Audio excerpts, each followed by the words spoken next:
BC Hoops. Advanced moves broken down into simple drills. Practice the right way.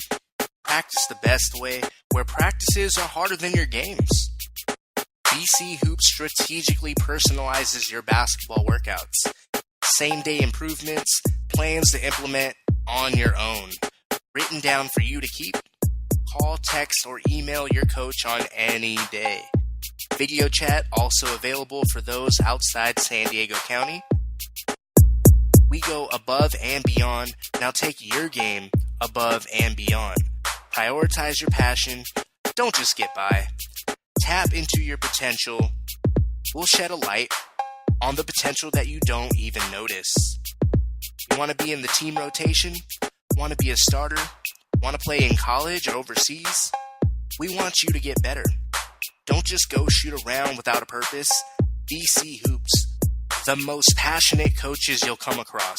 Drills that you can actually carry over on game day. BC Hoops. For you blue-collar diehards, ball is life for us too. Bada boom! Realest guys in the room! How you doing? And you can't teach that! What is up, diehards? We are the realest guys in the room. Wes Monell in the building for Awol Sports. I hope you had an awesome weekend, a good start to your week so far, whether that be out and about or watching the March Madness tournament. As always, keeping it real with you, I don't really care about the tournament. First of all, I don't have any ties to any school. I have my favorite team, of course. Just because I'm a diehard basketball fan, though. The thing is, I don't have all the time in the world. Real life doesn't stop. Work life, family life. I gotta hit the gym. I record these podcasts, post them everywhere. That takes time. Write some articles. So, I choose to watch the pros when it comes to basketball and football. Guys that are the best of the best. The highest quality, not some random faces that won't be on TV next year. Some random one-and-done tournament? One single game does not prove one team to be better than another. We see the upsets in football during the regular season. Football is different. The better team wins the majority of the time in the postseason. That's just the type of game it is. They only play once a week for a reason. The upsets in basketball, the NBA to be specific, occur during the regular season. Not in a 7-game series, which is the entire playoff bracket. There's certain matchups to be on the lookout for, like Memphis knocking out San Antonio in the first round a few years ago, where the 8th seed beat the number 1. Those are, and should, continue to be anomalies, not the norm. No way Villanova loses 4 times to Wisconsin. They lost to a 3-pointer with 11 seconds remaining. Congrats to the Badgers and all the college fans that like upsets to all of a sudden become common and expected. Man, we see that every year. Why are you surprised? It happens to Duke every other year. It just happened to them. Voters don't know the inside and outs of every team. They just glance at some stats, their best player or two, the schedule, and maybe some key injuries. I said this years ago. The NCAA tournament is a get-rich-quick scheme. It's residual for them. I could care less, and I love basketball. There's teams that don't win their conference tournaments that go on to win the tournament. The entire thing. What I've been adamant about is beefing up the NCAA championship tourney. The tourney to crown the best college basketball team in the United States. So, the best in the country. One game doesn't prove that. Single elimination. I want the NCAA tournament to change the format. Just like my issues with the NBA, and you've heard before, and I'll go over that in a little bit. It's structure. It's the NCAA and the NBA structure that needs to change. I want a Sweet 16 tournament. The top 16 teams chosen to play against each other. Look, if you want to still have a tournament of 64, or I guess it's 68, shed some light on the NIT then. That could still make money too. There's a lot of schools out there with their fans. There will be a lot of good schools in that tournament. Most that you see in the current tournament of 68. They'll just be in a tournament called the NIT, making that better than it's ever been before. You can still have your upsets in that tournament with regularity. I want the heavyweights. I want to see the big boys, the teams with actual NBA prospects. It is dumb, though, that college can play zone, but the NBA doesn't. How is that preparing these players defensively? Got a bunch of matador defenders acting like a bull is charging at them. Not everyone is LeBron. Defend a guy with the ball, help D to get there, contest a shot, pick up a foul here and there, whatever. I'm looking at you, Carmelo Anthony. There's a ton of guys like that.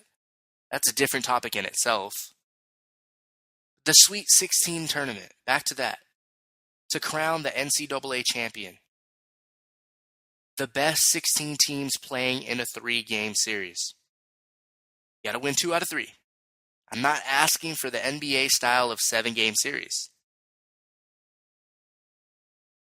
But to win 2 out of 3, we're gonna see who truly is the best.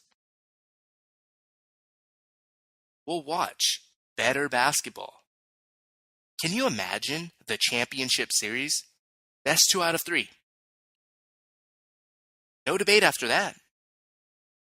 It'll place much more value on the college basketball schedule, the season. It will give teams more urgency, less wiggle room. You're all welcome. Next up, the NBA schedule topic that never seems to go away. Nothing new.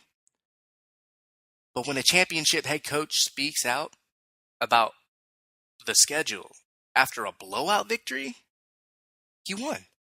It becomes a topic again. And that's going to be the case until something is done to fix it. The Clippers, in the middle of a tight playoff race, destroy the visiting Cavaliers on national television. Happy? Absolutely. They needed a win for playoff seeding purposes. Doc Rivers expressed a need for change because LeBron James did not play. Kyrie Irving and Kevin Love were right there by his side, coffee in his hands and all, watching their teammates get rolled. Here's what Rivers had to say. Quote, "We have to protect our product. It's hard. It's impossible. If you actually knew what went into scheduling, but the back-to-back ABC national games, it's not good. I think we have to treat those games like they're afternoon games, and you don't play the night before, and then you don't play the next night after." End quote. So that's what Doc had to say after a win. Look, I've spoken on this topic many times. Several already in this early 2017 that we're in. I've been a diehard fan since my first pair of shoes when I was yay tall. Well, I'm still only yay high, but basically, I was born with the basketball in my hand and with it on the TV. Remember this?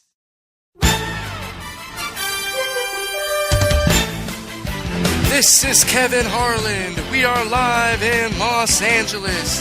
We have the world champion Los Angeles Lakers against the visiting Boston Celtics. A legendary matchup here today. All right. That was for the old school fans out there like me in the 90s. I don't know if it was really before that, but that's what I remember. The NBA on NBC. And sorry, Kevin Harlan is not here with me in studio. But yeah, I love the song. I miss it. I miss it. We all know that there is a business side to sports, even if we're only exposed to a portion of it, or only aware to a little bit that makes the headlines. This goes beyond what Cavs GM said about Kyrie's knee from the previous game and how K-Love just came back and needed some rest. Then he proceeded to tell us that he didn't want LeBron going out there alone. All right. From a basketball standpoint, I understand that to an extent. He's up there in minutes, and really he shouldn't be. But he is, because he's great, and because he can. The Cavs aren't as good as you think, and that's part of the reason. LeBron playing all those minutes, putting up all these numbers, MVP candidate as usual. That's why he has to play league-leading minutes, because Cleveland is, talent-wise, they're overrated. They need LeBron to do all that to win in the regular season. Kyrie isn't an alpha player. A very talented star, but not some guy that's ever carried a team through the regular season and into the playoffs. K-Love, same with him. It's not a knock on them. They've been all-star caliber players, but I'm sure we can all see the difference in magnitude between the future Hall of Famer and his fellow all-star teammates. Hall of Fame, all-star, you know? I'm not against every team playing 82 games. What I hate is the fans that take the time to go out to these NBA games, weekday, weekend, whatever, especially the high-profile matchups, spending the money only for the Cavs, Spurs, and Warriors to sit the best players. Those teams have the best record. Are fans not supposed to want to see them live? The same marquee players that attract fans to these games to begin with. The league doesn't suddenly discount the tickets when a star player is listed as out for a day to rest.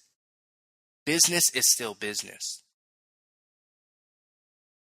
I really don't care if you're an adult that understands the need to rest players for future and winning purposes or the business aspect of the game.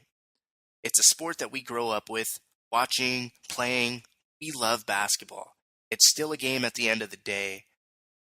And they shouldn't take the fans and their viewership, our viewership, for granted. The NFL, the powerhouse that they are, just experienced a decrease in their viewership. Now you got Roger Goodell in the league trying to shorten games by 7 minutes. If you hadn't seen that report, I looked it up today. Well, got the update. They're trying to shave 7 minutes off the game to make it a little bit shorter, more watchable for us. One season might not make a difference, but what if that viewership decreased and it carried over to the next, perhaps the next after that, and continued to decrease over the next decade or so? In January and February, I spoke a lot about how the NBA could improve. A good thing could become great, a great thing could get better still. That's just how I view things. I like the process. I love development in all phases. The NBA could develop the D League, or excuse me, it's now called the G League, sponsored by Gatorade. That's kind of got a negative connotation, doesn't it? Negative connotation a little bit, but I'm not the type of person that's so concerned with political correctness when it comes to actual basketball fans, or in general, for me. But the rest of the world, to them, and to the marginal fans, probably doesn't have that much appeal. But that's besides the point. Focusing on the G League, an actual AAA system that sort of emulates baseball's farm system, would be a great thing. More business, more advertisements, more revenue opportunities. They could also have them play in sister cities, in addition to ones that host NBA teams. Like, say, the Trailblazers. They're in Portland. Have their G League team in Seattle, who used to have a team. Have the Clippers, who used to be in San Diego. Let their G League team, developmental team, be in San Diego. What What it could also do, it could give high schoolers another avenue to continue their pursuits of a basketball career, to get paid for it. Not all players go to college. I hate the one and done situation that's turning into a monster. I don't think college should be forced upon these athletes. Better in the bigger picture, sure, college, but you can't only look at it from your personal perspective, especially if you're a college graduate, or in hindsight, if you're past any type of college days and you weren't a graduate, saying, oh, they should be doing that. It'll make their lives better. It's tough to make ends meet. You know that. Or most of us do. Let alone spend time trying to get passing grades, and that's if schools don't allow them to just get by and give them a whatever grade to play anyway, to earn their school money by making their teams good to get into the tournament. These athletes spend their time and energy on their basketball craft, trying to make the leap from high school to somewhere, college, overseas, to the NBA. Physically, most of their bodies aren't ready to bang inside, endure 82 games, all those kind of things. Mentally, there's an adult world that they haven't learned, experienced, become accustomed to, but that doesn't mean that they 18 years old, you can go to service, you can go to war, defend the country, you can go to the store, buy cigarettes. At 18 years old, but be denied the opportunity to play the same sport that they've committed to for the longest time for the simple paycheck? The college system for one and done guys is terrible.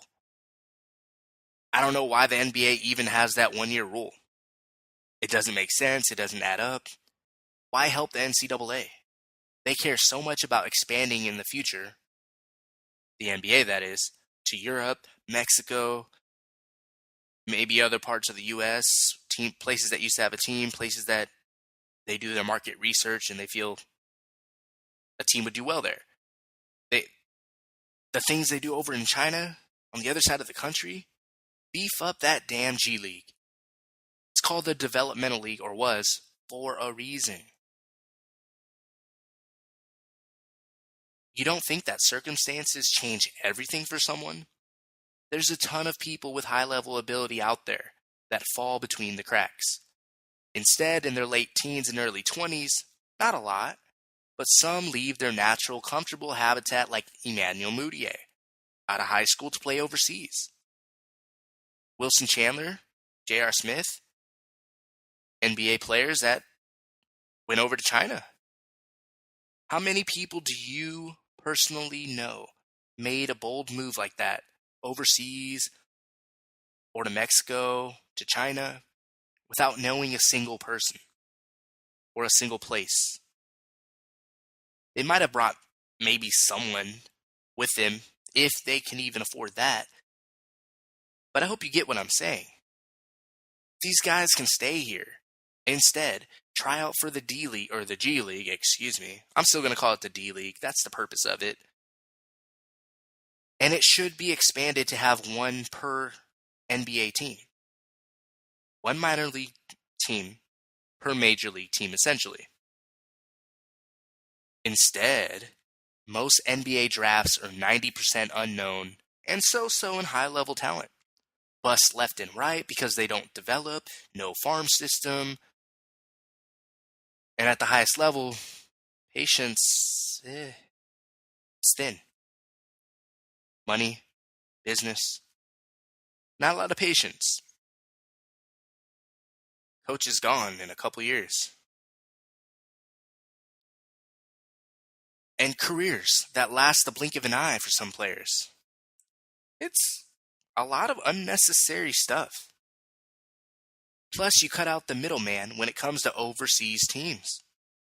And having to buy out a player's contract just to get him over to the NBA when you drafted them like 3 or 4 years ago. The players overseas that have NBA aspirations can go to the G League route and go from there. Integrate themselves into the country, a city, the language, Stuff like that. Off the court stuff. And then, we actually know who these guys are, talent-wise. We're not guessing anymore. Like Darko Milicic. Bust. But I'm going to name a few excellent players. One retired, one about to be retired, one very young in his career. That's Yao Ming, Dirk Nowitzki, Kristaps Porzingis. But how can you trust those young guys coming into the league from a different country to settle down, living in a new country, translate their A game to the NBA? They got to deal with a whole new culture, way of living, communication, bunch of little things that add up. And that's just 3 successful players. Not to mention the ones that didn't pan out. The rest of the first round picks that come from overseas, second round picks, undrafted. The NBA is a great league. I know I went off on that tangent, but this is part of the solution. There's not just one thing that can be done successfully to make changes. These guys can be called up to fill in as well. But if I ran the NBA, we wouldn't need call-ups for rest days, stuff like that.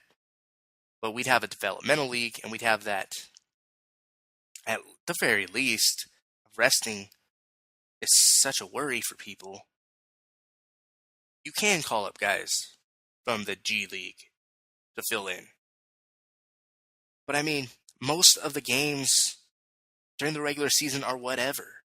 Not really meaningful. But this is why I'm okay with 82 games. I think the approach needs to be more like baseball. You've heard me express the rivalry week thing, more on that in a second, especially if you haven't heard me talk about rivalry week, bringing that to the NBA before.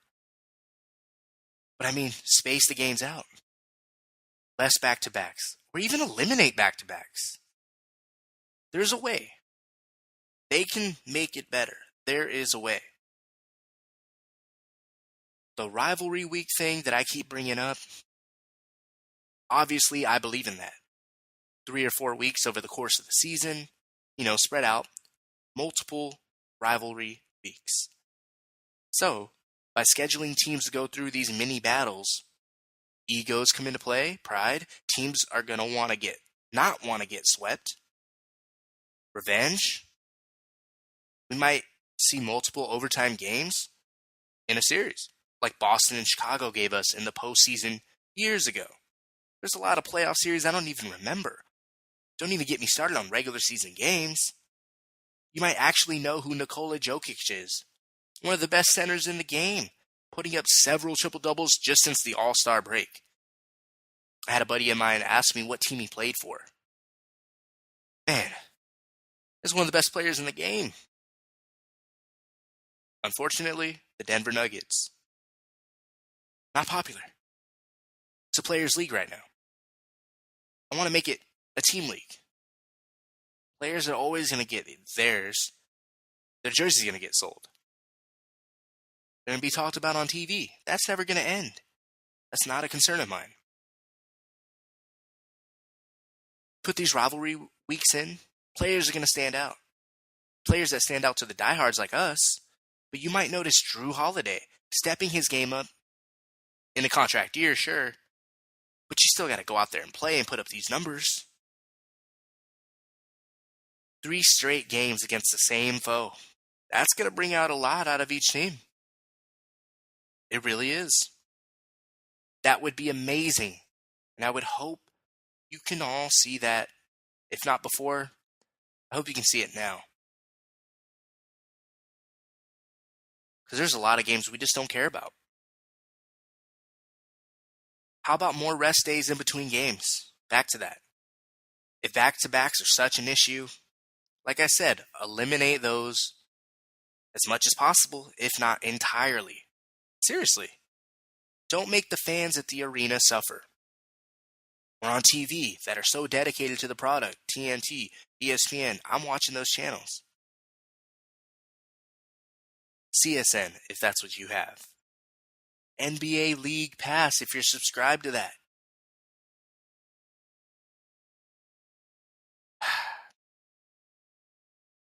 I'm not talking about at the arena, the corporate box suites, the media. They're going to be at every game. So I'm not talking about them. The fans that aren't there for business and to woo somebody. The kids. The parents that take them. They're the ones buying the jerseys and NBA League Pass. What if none of them did? What would the league start to do then? You tell me. The regular season begins around Halloween time, sometimes a week before. So that's November, December, January, February, March, and the season ends mid-April. 6 months. Let's take a young player, Kyrie Irving. He's played 60 of 68 games this season. With 14 games remaining, he'll probably miss one or two more, maybe a third if they lock up the first seed. Let's go with 16 games off in 6 months when all said and done. What if I told you that you only had to work 6 months out of the year? You'd be stoked on life. So you only have to work half the year, which is 26 weeks, give or take. That's 130 days of work. Still more than 82, right? That's an extra day off every week and a half if you correlate it to Kyrie missing 16 out of 82. So for every 2-week pay period, instead of 10 days of work, you work for 9, but you still make a 10-day paycheck. Cool. Sign me up for that. Sign me up. Guys, don't take me wrong. I back up professional athletes when the average person wants to criticize how much money they're making. These athletes have to be in tip-top shape, have to travel every other day, sign autographs here, practice there, lift weights, charity work. They're on a schedule. Flights, hotels, phone calls with family, rehab to get back to playing ASAP. Might not be able to ride a motorcycle, vacation, perhaps no quads allowed. Not every single restriction in the book, they do get to enjoy life as well, and they have the means to enjoy whatever they please, but for those 6 months, they're on a schedule. Unlike us, their body's going through everything. It ain't easy running, building, and maintaining stamina, cutting, jumping, all that torque on the back, hips, and knees. How do your ankles feel when you're playing? Say you go out to play pickup on a routine schedule 3-4 times a week, or tweak your neck sleeping, or at the park, step in a pothole in the grass. Yes, they have the finest doctors and physical therapists. Doesn't mean they don't feel the pain. They get sore. That's what their primary living comes from, manual labor. So don't think I'm being one-sided here. Just trying to be fair and come up with solutions rather than complain, but being the guy with no resolution and no answers. I have answers, or at least part of it. Part of them. I don't know it all, but if you want to hear me out or put me on some committee, I'm in. Show me the money while you're at it, you know? Ain't no fun if the homie can't get none. I don't like complacency. People in the league office have some of the best jobs in the sports world. I wish I was there. Some of you probably do too. I probably would feel different if they were constantly looking to improve. Instead of just standing pat, causing commotion with fans about players sitting down, forcing high schoolers to go overseas or play 1 year of college, the All-Star game is a joke. There's plenty of businessmen that are passionate about basketball. Find those people and put them in the league office. I'm no businessman myself. I'm a lot of things, but that's not one of them. Maybe I'm trying. Maybe that's where I'm angling.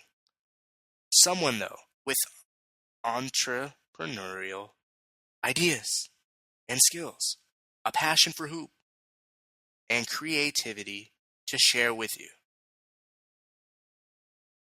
That's who I am. Like I've said before, a good thing can become great, and a great thing can be greater. Businesses may be slow, but our diehard army of fandom can spread the word, and inch by inch, maybe inch the association closer to the necessary changes. It's better to be preemptive than reactive. Keep ahead of the game, keep on your toes, don't get caught on your heels kind of thing. I mean, we can no longer expect players to play on holidays or weekends. Why do we have to wait until the second round of the playoffs to get the best basketball? Or the best atmosphere? Aside from maybe a competitive series or two in the first round, and look, I'm not blaming the players, coaches, GMs. It's a league problem. It's the league structure all around. I would hope you diehards out there are with me on wanting a better NBA and share in some of these ideas. Elaborate on your own even. I want a whatever Tuesday game in the NBA to be watchable. I want a reason to buy a ticket to the arena. Give me a reason to go to the arena. I urge you to post about it everywhere you have an account. Twitter fingers, Facebook voices, you name it. Hashtag Awol Sports. Hashtag I love this game. Hashtag make the NBA great again.